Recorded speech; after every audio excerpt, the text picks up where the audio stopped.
Now, if any of you guys saw my last video after our 2-1 loss to Fulham, I was angry, and rightfully so, but at the same time I was probably a little overreactionary to what I saw. And while I've now calmed down, I still stand by everything I said in the video. Now, while I thought I was hot-headed and angry with maybe a little hot take here and there, I saw all over the Arsenal fan base, whether it was on Twitter, it was on Instagram, or even on my channel, I saw plenty of Arsenal fans a lot angrier than I was and had a lot more hot takes than I did. Now, some of those hot takes I agree with, but some of them were just outright ridiculous.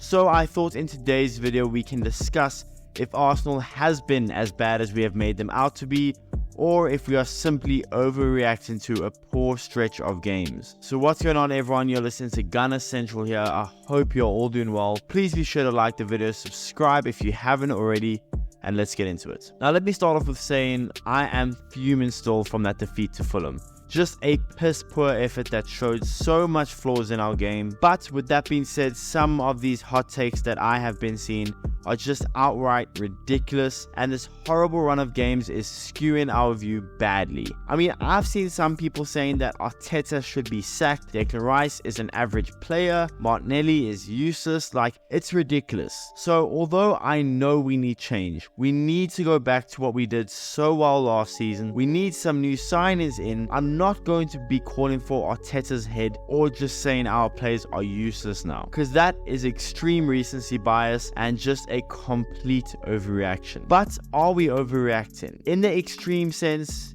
yes. Like making all those claims I just said, yes, that is overreacting to a huge degree. But if you are somewhat sensible with it, if you can agree that we have been dreadful as of late and just not as good as last season despite improving in some areas, if you can agree that new signings are needed and that we don't have to rip up our whole squad down to see success, if you can agree with all of that, then no, I don't think you are overreacting. Our players are on paper the most valuable team in the world. We went so close to the title last season and lost it because of the inexperience and probably just not having a deep enough squad. We've now spent a lot of money in the window, brought in one of the best midfielders in the world in Declan Rice. We brought in a very promising player in Kai Havertz and a Rolls Royce of a player in Timber, alongside a needless marginal improvement in bringing in Brentford goalkeeper David Raya. Even though to call it a marginal improvement is debatable, because in my opinion I prefer Aaron Ramsdale as a goalkeeper. With all of that,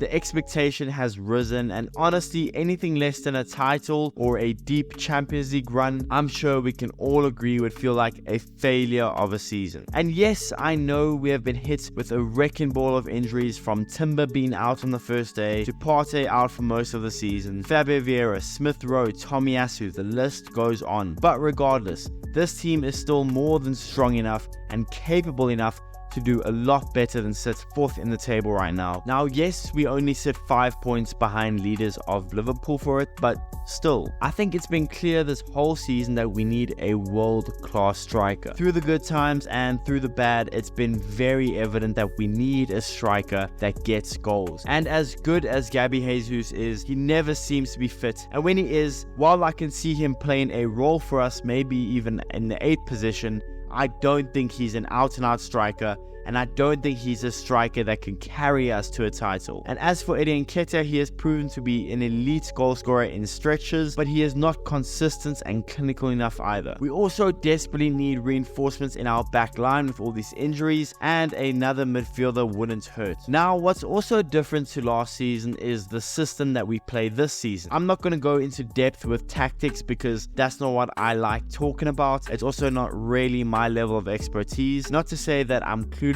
with it, but I'm not a master tactician. Now, last season we seemed to move the ball a lot quicker, and our wingers would come inside a lot more with a lot more overlapping runs from our fullbacks. Teams this season play us differently. They sit a lot deeper, which makes it very difficult for us to play the exact same way. Our wingers are too often getting isolated and doubled and sometimes even triple teamed. Our midfield doesn't seem to be nearly as free flowing as last season, and the worst part about it is that despite all of this, we are still creating enough chances in games to at least win them. But the problem is we are just not being clinical enough in front of goal. Now, that's not only Jesus to blame for it, it's the team as a whole. But naturally, the striker will be the one shouldering the blame for it. Now, with all of these struggles and all of these problems, adding in a needless change in goal, which in my opinion has affected the chemistry at the back, plus a leader like Granit Xhaka leaving, plus shouldering a lot more expectation, I can see why this team is limping the way we are right now. We have not been good enough recently and things